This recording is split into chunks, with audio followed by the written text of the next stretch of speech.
One peaceful night, a young child named Layla stood in her backyard looking up at the sparkling sky. The stars twinkled like tiny diamonds scattered across a dark blanket. The moon glowed softly, lighting up the world below. Layla smiled, feeling small but happy under the vast heavens above. Layla wondered about all those beautiful stars. How many were there? Who put them in the sky? Why did they shine so brightly? She thought about the moon and the planets too. Her mind filled with questions about the amazing universe stretching endlessly above her head. Layla remembered something special her teacher had shared. In Surah Al-Mulk, Allah tells us to look at the sky again and again.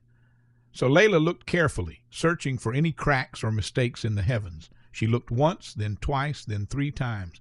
But no matter how hard she tried, she couldn't find a single flaw anywhere. Then Layla understood something wonderful. Allah created everything perfectly. The Quran says that when we look at the sky, our eyes will come back tired, but we won't find any flaws. Allah made the stars, the moon, and everything in the heavens with perfect beauty and order. Nothing is broken or out of place.